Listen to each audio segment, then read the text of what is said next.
All right, what's happening, ladies and gentlemen, boys and girls? Thank you for cruising over to the DFS 5-pack to do a little NBA DFS disgusting for Tuesday, the 12th of January. NBA is getting wild. I guess that's really nothing new these days, but COVID's been hitting this thing a little weird lately. Yeah, it's been nuts. Blowouts, guys lose and run. Just it's been insane. It's been NBA, but times 1,000. It seems like. Yeah, I mean not the introduction, but like the emergence of the three-point shot, like literally like being like half the shots people take now, just has these up and down discrepancies at like an all-time high, guys. So we'll get into these picks real quickly right here. As far as the current 5-pack promotions of the day, they're really, really simple ones today. Day passes are 2 for 1, which means you go to the website link below, you buy a $5 day pass, you get today's write-up and today's members-only video. You buy it today, you get tomorrow for free as well. But more importantly, what we're looking at doing right now, guys, is about once a week we'll do these days where if we get a lot of likes on today's video, we will bump out tomorrow's members only video free to the public. So we need to get 200 likes today. All you got to do is press the thumbs up button and we'll do members only free to the public tomorrow. If we get 250, we'll give away a free month of membership to somebody. We'll pick a special winner tomorrow. So all you got to do is click the thumbs up button, subscribe to the station if you're new to it. Day passes, like I said, are available through the website along with all memberships. Let's just jet right into today's plays. And let's talk about today's cover boy, which is Tyler HERRO, which for me is the cash game lock of the day. There's a good number of good plays on this slate as per usual. But if I'm playing a cash game, guys, and I want to talk about him through him a little bit, this game deserves a lot of attention because both of these two teams are really, really undermanned tonight. Philly should be getting Ben Simmons back, so take that for what it's worth as far as the Philly guys go. We saw last night that Philly, without a lot of its good players, they fought hard in the first half, but got rolled by the Hawks later in this one. If you think this game's got kind of the same game flow to it, that maybe Philly rolls on Miami, who is missing Jimmy Butler and Bam and things like that, maybe you want to dip away from some of these chalkier Miami guys. Or you saw yesterday, like the better Philadelphia players weren't playing in the fourth quarter, but a bunch of the no-names were out there later in the fourth quarter. So tell yourself a story today about how you think this game works out.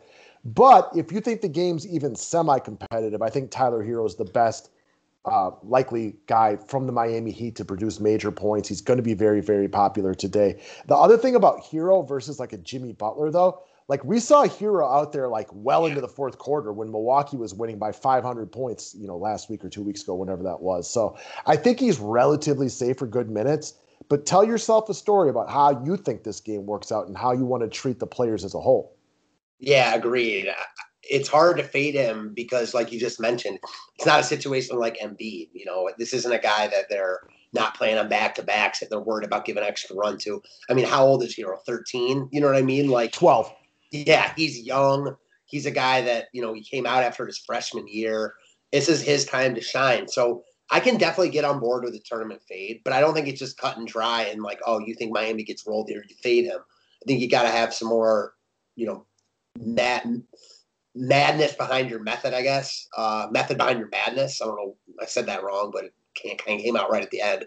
For me, like he's too cheap at 6,700. You mentioned it. No Butler, no Bam, missing guys all over. He's going to have to play huge minutes. He just looks like a cog in the machine type, especially in cash games, and it's a risky fade in tournaments. Well, think about like Maxey the other day for Philly when they were missing all their good players, but he was the only one who can really get his own shot off. HERRO's in a lot of that same situation right here, only he's probably even a little bit of a better player right now because of his experience in the NBA. They don't have much on Miami tonight as far as guys who can create their own shot. Looks like Olynyk's probably going to be able to play tonight. Well, he's more of a catch and shoot. He can do some of the dirty work down low, and if you like him, I get it. But as far as being able to beat a guy off the dribble, I mean, they just don't have much on Miami tonight. You brought up an interesting point. Ben Simmons' defense, because it looks like Simmons is going to be able to play probably draped all over him. Maybe not going to be great for his efficiency, but sometimes you can have terrible efficiency, but it's on pure bulk. You can still have yourself a really, really good day. So COVID's got this thing wild. I think HERRO's going to be extremely popular today for good reasons. And if you want to get nuts and fade him in GPPs and you see it playing out like last night, like Embiid was well on his way to a 75-point day until Atlanta ran him out the gym and he only played 23 minutes total. No doubt. And there isn't a lack of other good players on the slate. That's the other thing I will say.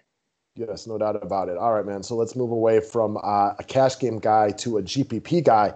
And I'll be honest with you, like This is the guy I'm looking at in cash games too. He goes by the name of Steph Curry, the baby-faced assassin. I view him very similar to why we love to play in like baseball, a Max Scherzer or a DeGrom coming off a less than stellar start. Curry last time out played one of his worst games as a professional. He didn't make a three-pointer till the fourth quarter. He was like 1 of 12 from the field before that. It was just awful. I love him at a bounce-back spot against an Indiana team coming off of the tail end of a back-to-back. Yeah, same. Just a lot to like here. You mentioned it. Indiana coming off a tough game last night. Very competitive, high-scoring game. Expect them to have a little bit of tired legs, which will only help Curry here. Presumably missing their best defender in Victor Oladipo just helps Curry. I think this game has all the recipes to be very, very close and competitive, high scoring. Again, Indiana isn't a team we want to go out of our way to pick on, but they're not like the Indiana of old. They're on a back-to-back. They're missing their best defender. A lot to like about Curry here. And what you said, a bounce-back spot, now under 10K. He's my favorite overall play on the slate, and I love him here. So one thing that I feel like if there's anything successful to me about the NBA season this year is that you now think you like my back-to-back thing a little bit more about watching out for guys on back-to-back. I love that Curry didn't play yesterday and doesn't play tomorrow. I just think that if you're looking for one more reason to play a very, very great player, Steph Curry is not a guy that if you get that 20-point like discrepancy in the fourth quarter is coming out so they can prep for tomorrow. If the game's even remotely reasonable, and you mentioned this with some of the guys from like the Phoenix and Washington game last night, it just ups his chances to be out there at the end of the game, to like hit another three-pointer, to get another assist, and maybe hit that double-double. For shizzle. All right. Next up. So one of our mutual guys that we're going to be looking at today is going to be from this game. It's going to be the flip side of it. It's going to be former Buck, current point guard, and a guy that plays monster minutes almost every single night, Malcolm Brogdon of the Indiana Pacers. We already mentioned this before. Victor Oladipo, it sounds like he's unlikely to play tonight. Now, that's not for sure. And I think Brogdon is still a fine play even if he plays. We just like him one step further if Victor Oladipo is out. This is a guy with both a high floor and a pretty solid ceiling. He never really jumps off your TV screen. Like at the end of the game, I told you, I watched almost the complete Pacers-Kings game last night. And like the whole game, like all the other players, I'm noticing him a little bit more. He's just out there. You use the term cog in the machine all the time. He hits some threes. He gets his assists. He gets a couple steals. He runs the offense. I just think he's a solid play top to bottom today. Yeah, me too. In a good spot against the Golden State team. We never mind picking on, with guys out of the backcourt. My favorite game of the night, I like pieces all over from both sides. Clearly, I like Curry. I like Brogdon a lot. My long shot comes from this game. This is a game I have a ton of interest in. Again, you've mentioned it. A lot of blowouts these days. It can't hurt you to kind of plant your flag on spots you think are going to be competitive. I think this spot is one of those spots. I like it a lot. Late game only helps that for me. Gives you late exposure, opportunity to switch guys out of your lineup depending on injury news. Brogdon is a building block piece for me. Him and Sabonis kind of go hand in hand. I like both of them a ton, and I know you do too. Yeah, and if you like Sabonis over Brogdon because you like the forward eligibility, okay. Yeah, you're not going to hear any argument from us on this one. Like I like those guys about the same. And if you're loaded at guard and you can't get to Brogdon but want to get to Sabonis, hey, neither one of us is going to argue with you on that point. I love Sabonis. He's on all my year-long fantasy teams. He's a walking double-double basically every single night. He is a crafty player. All the same things apply to him. And the position, position eligibility might be another reason you might even like him more. Amen. All right. Next up, let's move down here. So I know you'll get on board with this one because I know it's a guy that you like a lot today. And that is going over to the San Antonio Spurs that are still without DeMar DeRozan. My long shot of the day. And I don't even completely consider him a long shot. He's just more erratic than some of the other Spurs players, and that's Keldon Johnson. He's a younger guy, a guy that they like in San Antonio. He's had some real stinkers this year. He's also had some really, really good games. So matched up with OKC today. I'm not scared of OKC. I know a point that you like. You always like picking on teams coming off a long road trip. He's a budding, very good player. And with no DeMar DeRozan, that just takes away a lot of potential points, assists, rebounds from a San Antonio Spurs team that was off yesterday. There's a lot of Spurs guys I might trust just a little bit more than him. But again, he's got eligibility at the 3 and the 4, and he's very, very capable of GPP upside. Yeah, I like him a lot here. And listen, we talk about this all the time. There's different definitions of long shots. The other thing is, like, with how we make these videos, you have a cash play and then a play we both agree on. So the only opportunity for you to get, a little bit different is with your long shot. So while, yeah, he's not a long shot like, maybe we've been talking about with like Bobby Portis or other guys like that. I completely get it. I like him a lot here. He's very affordable. I feel like the masses haven't caught on yet. He's good. He does a lot of things. He's high on my short list tonight, no doubt. Like, no doubt about it. Like, I think Murray gets more love than him. Oh, yeah, for sure. And this is just like talking about Sabonis versus Brogdon. Point guard spots are at a premium. We've already mentioned 2 of them. And if you want to go with DeJounte Murray, that takes out guys like even if you're trying to play like a Tyrese Maxey again or something like that, there's only so many point guards you can play. Fortunately, HERRO has shooting guard eligibility as well. Because of all the scrubs available on the slate, people like they have a tendency to do are going to go more stars and scrubs. So maybe instead of 2 stars, you go with 4 mid-tier guys or something like that and then play, 4 cheaper guys. There's a variety of ways to get your build in tonight. And attacking that mid-tier a little bit always gets a little bit left behind. No doubt about it. No doubt about it. All right, so here's another scrub. But he's only a scrub by like price and the fact that he doesn't get a major role in this team. If you've ever watched the Pacers play and watched Edmond Sumner when he gets on the court, he is assertive as hell. That's all you can really ask for when you got a guy who's this cheap. Again, the second bullet point is true here. Only look here if Depot's out. But it is encouraging.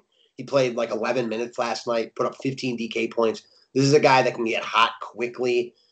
He's an offensive spark plug off the bench. They're going to need him here with Oladipo presumably out. And again, I think this game is very competitive. He's in a good spot against Golden State. They also know, and this is a point you make a lot, it's not like Oladipo is going to be out forever. Like, this is his time to shine. I don't think they're going to be afraid to give him a little extra run.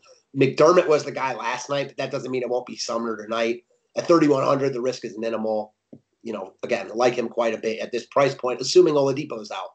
So put it this way, guys. I think what was most likely to happen here if Victor Oladipo is out is that Aaron Holiday has a good opportunity to make the starting lineup tonight. Well, so what? Aaron Holiday still barely touches the ball when he's out there. It's Malcolm Brogdon, Sabonis, and then maybe even a little extra Miles Turner tonight. Even his brother Justin's better than he is, so you would expect him to get a few more touches. Sumner's a guy who can come off the bench. And with no TJ McConnell, which is also really, really big right here, because you know how much everybody loves McConnell. He is not a thing right now. This is another guy who can come off the bench, have a little bit of run at the second unit. And we think this close, but if it's not, Sumner's a guy who could just spank it for the last 9 minutes out there in the fourth quarter and absolutely obliterate his points per minute on the very minimum. Yeah, I mean, if that happens, he could easily 10x. Yeah, that's not a lot off of 3,100, but that is great value, right? Exactly. So, yes. That'll still probably not score as many as Malcolm Brogdon, but the price difference here is over $5K.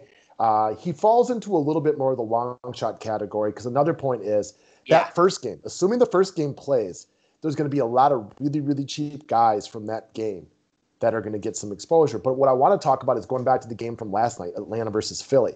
If that game remained competitive, a lot of those cheaper guys from Philly would have been an absolute bust. A lot of them got there in the last fourth quarter because Joel Embiid was not on the court, because Maxey even lost run in that game, because Mike Scott lost run, because Danny Green lost run.